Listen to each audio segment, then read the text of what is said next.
하나님의 말씀은 요한복음 4장 20절부터 26절까지 말씀입니다. 공독하겠습니다. 우리 조상들은 이 산에서 예배하였는데 당신들의 말은 예배할 곳이 예루살렘에 있다 하더이다.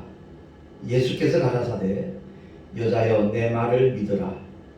이 산에서도 말고 예루살렘에서도 말고 너희가 아버지께 예배할 때가 이르리라. 너희는 알지 못하는 것을 예배하고 우리는 아는 것을 예배하노니 이는 구원이 유대인에게서 남이니라. 아버지께 참으로 예배하는 자들은 신령과 진정으로 예배할 때가 오나니 곧 이때라. 아버지께서는 이렇게 자기에게 예배하는 자들을 찾으시느니라. 하나님은 영이시니 예배하는 자가 신령과 진정으로 예배할지니라. 여자가 가로되 메시아 곧 그리스도라 하는 이가 오실 줄을 내가 아노니 그가 오시면 모든 것을 우리에게 고하시리이다. 예수께서 이르시되 내게 말하는 내가 그로라 하시니라. 아멘. 기도하겠습니다. 하나님 아버지, 오늘도 추운 일이지만 주 앞에 나와 경배와 찬양을 드리며 주의 말씀에 귀를 기울일 수 있는 복된 시간을 허락해 주심을 감사합니다. 주님께 집중하는 은혜의 시간 되게 하시고 성령께서 깨닫게 하시는 대로 참으로 깨어있는 하나님의 사람으로 우리 모두가 살아가게 하여 주시옵소서. 예배자들의 자세가 어때야 될 것인가 다시 한번 말씀을 통하여 깨닫기를 소망하옵고 우리 구주 예수 그리스도 이름으로 감사하며 기도하옵나이다. 아멘. 오늘 말씀은 요즘 시대가 비대면 예배 시대라고 이렇게 말을 하고 있잖아요. 코로나19 바이러스 감염 확산 사태로 인해서 정부에서는 모든 교회를 향하여 비대면 예배를 요구하고 있고 또 강제하고 있는데 벌써 3년째 접어들었습니다. 이런 시대에 있어서 우리가 비대면 예배에 대하여 어떻게 받아들여야 되는지 성경을 통해서 한번 꼭 살펴보기를 원했습니다. 그래서 주님은 오늘 본문에서 말씀하기를 예배의 본질과 예배의 장소는 전혀 무관하다 하는 것을 21절에 말씀하고 있습니다. 예수께서 가라사대 여자여 내 말을 믿으라. 이 산에서도 말고 예루살렘에서도 말고 너희가 아버지께 예배할 때가 이르리라.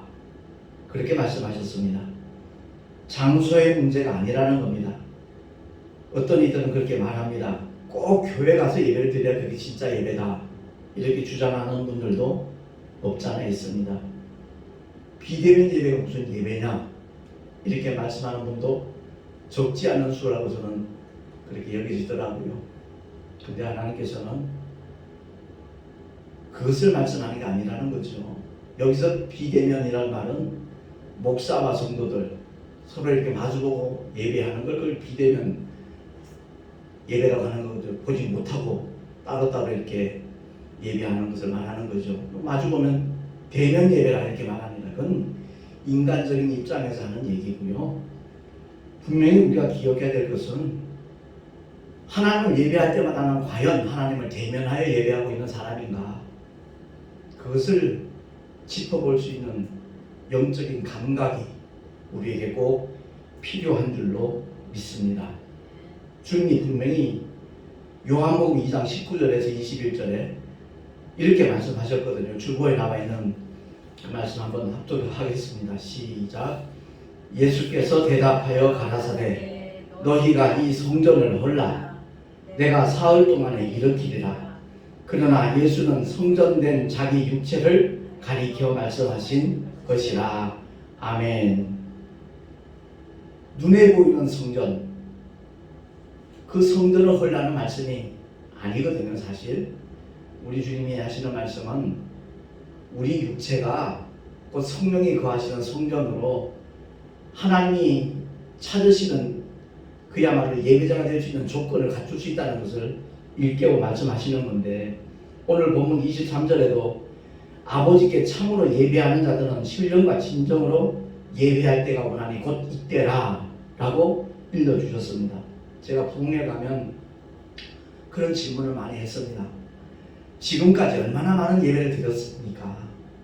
그런데 그 예배들 가운데 과연 하나님이 받으신 예배는 얼마가 되는가 생각해 보셨습니까? 그 얘기 꼭 합니다. 정말 우리가 내 입장에서는 하나님을 예배한 것 같은데 하나님 편에서는 전혀 받지 않으셨다면 그것이야말로 헛수고잖아요. 하나님과 전혀 무관한 시간들이 되고 마는 거잖아요. 그래서 바른 믿음의 성도는 언제든지 어디서든지 성령 안에서 말씀이신 하나님과 교제하는 사람입니다. 그래서 늘 제가 주장하는 것이 바로 말씀신앙인데, 하나님의 말씀을 많이 보고 읽어야 돼요. 끊임없이 그 말씀을 되새김질 해야 돼요. 그리고 그 말씀을 붙잡고 기도하는 것만이 하나님이 기뻐하시는 기도예요. 근데 대다수의 성도들은, 목회자들도 마찬가지고요, 자기가 바라는 문제, 자기가 이루기를 원하는 문제, 이런 것들에 대하여 막 매달려 부르짖는 것, 그게 기도일로 착각들을 하고 있어요. 그 모든 종교가 그것을 가르치고 있는데 기독교는 분명히 달라야 돼요. 정말 하나님의 말씀이 무엇인가를 알고 그 말씀 가운데 하나님께서 원하시는 뜻, 그 뜻이 이루어지기를 간구하는 것, 그것이 하나님께서 받으시는 기도일로 믿습니다. 정말 주님이 우리를 위하여 행하신 일들, 그리고 약속하신 말씀들, 그 말씀에 따라 기도하는 것이지 내 병이 나을 줄로 믿습니다, 그게 기도가 아니라 주님이 직직에 맞으심으로 우리가 나음을 입었으니 그 말씀이 내게 이루어지기를 주여 간구합니다, 그런 기도를 드릴 때 하나님께서는 그 증거를 보여주시는 줄로 믿습니다. 바른 믿음의 성도는 성령 안에서 말씀과 교제하면서 늘 주님을 대면하는 사람입니다. 거룩한 산제사의 의미가 바로 그거거든요. 주일날 가서 주님 앞에 예배를 드렸는데 일주일 동안의 삶이 그날 드린 예배를 통해서 하나님이 말씀하신 그 약속의 말씀과 동행하는 삶인가 그렇지 않은 삶인가에 따라서 그 사람의 예배는 산 제사일 수도 있고 죽은 제사일 수도 있다라는 겁니다. 그래서 우리 주님께서 분명히 사도 바울을 통해 읽어주신 말씀이 이제 고린도전서 3장 16절인데 합독하겠습니다. 시작. 너희가 하나님의 성전인 것과 하나님의 성령이 너희 안에 거하시는 것을 너희가 알지 못하느냐 그랬거든요. 그렇습니다. 눈에 보이는 가시적인 교회, 그 교회를 말씀하는 것이 아니라 예수의 보혈로 죄사함 받은 거룩한 영혼이 되는 순간 성령을 모실 수 있는 조건이 갖춰지는 거거든요. 그래서 성령을 선물로 받으리니 라고 베드로가 그렇게 설교를 한 거거든요.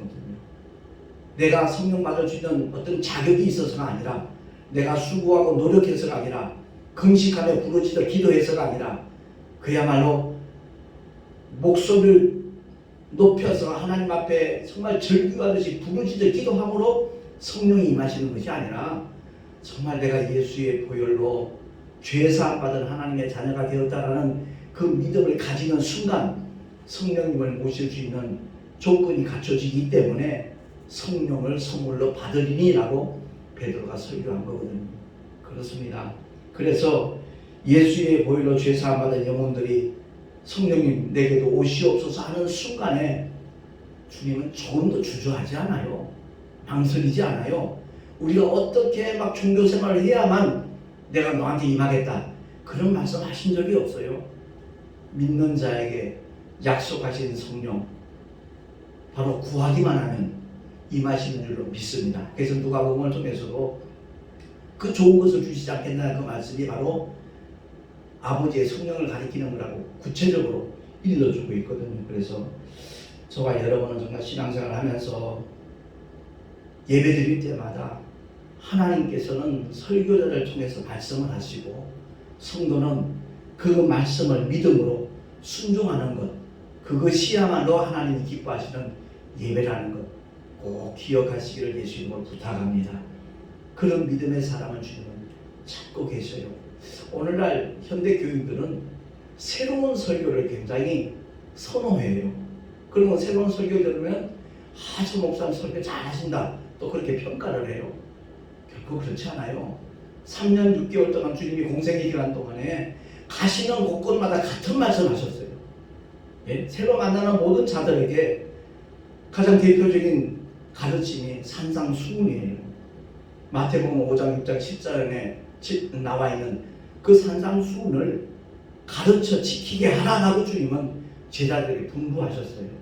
그야말로 산상수훈을 깊이 이렇게 우리가 살펴보면요, 구약의 율법하고는 비교가 안 돼요. 구약의 율법은 엉성한 망이에요. 엉성한 그물이에요. 얼마든지 조그만 물고기는 다 새 나갈 수 있어요. 그러나 산상수훈은 촘촘합니다. 절대 아무도 빠져나가지 못해요. 다시 말해서 그 산상수훈을 통해서 주님이 일깨우시는 말씀은 하나님 앞에 나는 어쩔 수 없는 죄인이다라는 고백을 하라는 거예요. 죄인만이 메시아를 만날 수 있는 자격이 있는 사람이에요. 죄 없는 사람은 메시아를 만날 이유가 없어요. 그렇기 때문에 우리가 예배를 드릴 때마다 먼저 하나님 앞에 기도하는 것은 한 주간 동안 살면서 나도 모르게 나 자신도 모르게 실수하는 거 있잖아요. 남에게 의도하지 않은 상처를 줄 수도 있잖아요. 그런 것들을 먼저 하나님 앞에 찾아보고 회개하고 정말 주님의 보혈로 우리는 날마다 자백을 해야 되거든요. 그래서 깨끗하여진 그 심령 속에 하나님의 거룩한 생명의 말씀을 받는 그 믿음의 사람이 참으로 주님을 예배하는 올바른 자세를 갖춘 사람이라는 것을 기억을 하고 우리 늘 그렇게 예배하는 하나님의 사람들이 되십시다. 그래서 로마서 12장 1절에 보니까 어떤 예배를 드려야 될 것인가에 대해서 가르쳐 줬는데 합독합니다. 시작. 너희 몸을 하나님이 기뻐하시는 거룩한 산 제사로 드리라. 이는 너희의 드릴 영적 예배니라 라고 성경은 말씀하고 있거든요. 제가 이 비대면 예배를 드리는 이런 상황 속에서 참 안타깝게 생각하는 것 중에 하나가 바로 그런 부분이에요. 정말 힘들고 어려워도 많은 방해 세력이 있어도 직접 주님 앞에 나와서 예배하는 그 모습을 하나님이 얼마나 기뻐하시겠는가. 그렇다고 해서 동영상으로 예배드리는 것을 하나님이 받지 않으신다라는 그런 의미가 아닙니다. 어떤 자세로 어떤 마음으로 하나님을 예배하는가, 거기에 대하여 하나님은 그야말로 그 예배를 받으실 수도 있고 그렇지 않을 수도 있다는 것을 우리는 기억을 해야 되는 겁니다. 제가 한 일주일 전인가 택시를 탄 손님에게 이제 복음을 전했더니 그 사람이 하는 말이 아니 그렇게 30몇 년씩 목회를 하시면서도 어떻게 예배 드리는 날도 모르세요? 이러는 거예요. 주일날 예배 드린다는 사실에 대해서 무슨 말씀이죠? 그랬더니 안식 후 첫날은 주님이 부활하신 날이고 분명히 주님이 십계명에 말씀하지 않았나고 안식일을 기억하여 거룩히 지키라 하셨는데 왜 토요일날 예배를 드려야 되지 주일날 예배를 드리냐 그래요. 알고 보니까 그 사람이 하나님의 교회 사람이에요. 그래서 내가 어이가 없더라고요. 정말 어이가 없어요. 그때 같이 동승했던 딸인 것 같아요. 목사님 이해하세요. 우리 엄마가 완전히 쇠뇌돼 가지고요. 맨날 그것 때문에 우리하고도 다퉈요. 이런 식으로 얘기를 하더라고요. 그러니까 그 딸은 정통교회 다니는 것 같아요. 근데 지 엄마는 그 하나님의 교회 다니면서 맨날 그것 때문에 부딪히는 거죠. 심지어 목사님들 가운데도 안식에 들어간 사람이 있는데 그 사람이 간증을 하기를 내가 하마터면 속을 뻔했다 이러면서 분명히 십계명에 말씀하지 않았나고 모든 믿는다는 사람들이 안식일을 지키지 않고 오늘날처럼 이렇게 주일날 교회 나가는 일이 생길 거기 때문에 십계명 가운데 유독 그것만큼은 안식일을 기억하여 강조를 한 것이다.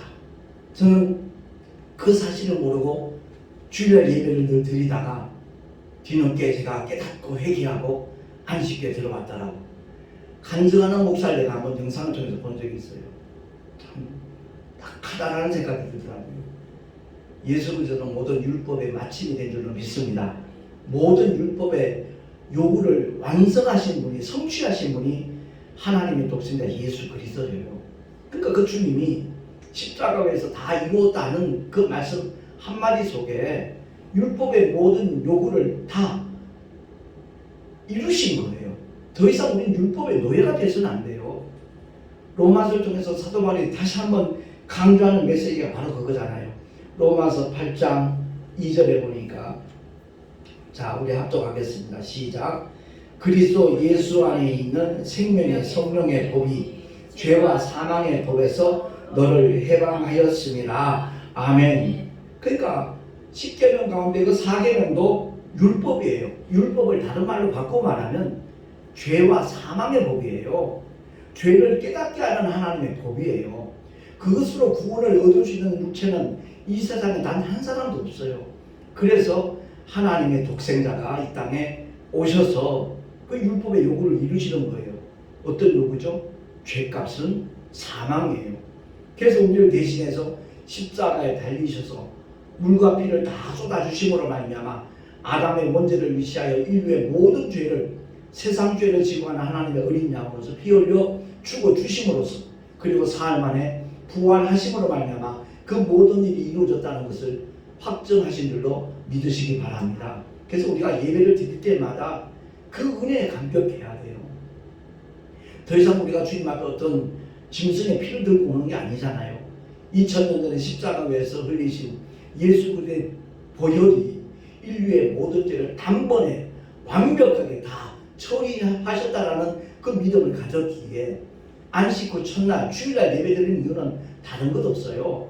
부활의 산 소망을 주님이 주셨기에 사망 권세 깨뜨리시고 기독교의 핵심 가르침인, 핵심 약속인 그 부활의 소망을 지금도 포기하지 않았습니다. 놓치지 않았습니다. 지금도 그 부활의 산 소망을 굳게 붙잡고 있으니라고 고백하는 예배가 주일 예배임을 아시기 바랍니다. 그러니까 많은 분들이 우리 한국교회에서 특히 과잉 충성을 많이 해요. 어떤 충성하죠? 너무나 많은 종류의 예배를 만들었어요. 그리고 다들 그 예배에 동참해야만 믿음 좋은 사람인 것처럼 가르쳐요. 강요해요. 아니요, 성경 어디를 봐도 그것을 요구하신 적이 없어요. 정말 주님이 원하시는 예배는 그 계시록을 봐도 마찬가지예요. 밤모섬에 유배되어 있던 사도 요한이 주보 맨 밑에 나와 있으니까 우리 한번 합독을 하겠습니다. 시작. 나 요한은 너희 형제요 예수의 환난과 나라와 참음에 동참하는 자라. 하나님의 말씀과 예수의 증거를 인하여 반모라 하는 섬에 있었더니 주의 날에 내가 성령에 감동하여 내 뒤에서 나는 나팔 소리 같은 큰 음성을 들으니 하면서 쭉 일곱 교회에 대한 하나님의 말씀을 전했거든요. 여기 보면 분명히 주의 날이라고 나와 있어요. 안식 후 첫날 성령이 임하신 날이기도 하고 주님이 부활하신 날이기도 하고 오순절 마가다락방에 성령이 임하신 날이 바로 주일이에요. 그렇기 때문에 우리가 예배할 때마다 왜 주일날 예배 드리는 걸 알아야 돼요. 나는 여전히 주님을 사랑하고 여전히 부활의 산소망을 굳게 붙잡고 있습니다라는 고백이 바로 주일 예배라는 것을 우리가 기억을 하고, 하나님이 원하시는 예배는 다른 것 없습니다. 신령과 진정으로 예배하는 겁니다. 다시 말해서 신령은 뭐예요? 성령의 역사하심이 있어야 돼요. 성령의 감동 감화가 없는 예배는 어떤 의미에서는 예배가 아니에요. 그래서 바울이 가장 두려워했던 것이 뭐죠? 성령의 나타나심이 없을까봐 그걸 두려워했어요. 그야말로 복음을 전하는데 어떤 증거도 나타나지 않는, 어떤 감동도 감화도 없는 예배는 예배가 아니라는 거죠. 수없이 많은 예배를 드렸다고 할지라도 하나님께서 받지 않으시는 그 아무 소용없는 무용지물이잖아요. 오죽하면 말라기스를 통해서 주님이 그렇게 말씀하셨겠어요. 헛되이 부정하는 자들, 누가 좀 성적으로 닫았으면 좋겠다. 예. 전심을 다한 예배가 아닌 예배는 예배라고 말할 수 없는 거예요. 그래서 우리가 예배 드릴 때마다 어떤 자세를 가져야 되는 것인가? 노아의 방주를 생각하면 돼요. 거기는 어떤 동력도 없어요. 어떤 방향을 정할 수 있는 답도 없어요. 아무것도 없어요. 오직 하나님 역사하심에 맡기는 거예요. 그러니까 예배 드릴 때마다 오직 성령의 운행하시는 대로 믿음의 길을 걸어가는 그 모습이 얼마나 아름다운 것인가 하는 것을 꼭 기억을 해야 되고요. 지성소도 마찬가지예요. 하나님 앞에 그 지성소 들어갈 수 있는 사람 대제사장밖에 없잖아요. 그야말로 하나님 앞에 제사를 진행하다가 그 지성소 들어가 있는 대제사장이 만약에 잘못된 일이 있어도 그 안으로 아무도 못 들어가는 즉시 죽어요. 그래서 방울을 달고 있는 것이고 끈을 달고 있는 거예요. 대제사장이 그 진례를 하는 움직일 때마다 방울 소리가 나잖아요. 방울 소리가 나지 않으면 밖에 있는 사람 끈을 살짝 당겨요. 그러면 대제사장이 나 죽지 않았다, 살아있다는 것을 증거로 또 방울 소리 내는 거예요. 그와 마찬가지로 우리가 하나님을 예배할 때마다 정말 오직 주님께만 집중하는 그런 모습을 가질 때 하나님께서 그 예배를 통해서 영광도 받으시고 그렇게 예배하는 자들에게 큰 은혜를 베풀어 주시는 줄로 믿습니다. 이 비대면 예배를 통해서 우리가 꼭 기억해야 될 것은 어떤 분이 그런 얘기를 해요. 참 비대면 예배가 참 좋대요. 왜 그런 거 했더니 헌금 안 해도 좋다는 거예요. 과연 그런 예배를 하나님 얼마나 기뻐 받으시겠는가. 성전 예배를 고집하는 사람들도 문제가 되지만 그야말로 어떤 체면치레 같은 거 이런 것 때문에 어거지 연금하던 사람들 그거 안 하니까 좋다라는 그 말은 다시 말해서 그 사람은 한 번도 하나님을 제대로 예배한 적이 없는 사람이 아니겠는가 이런 생각이 들더라고요.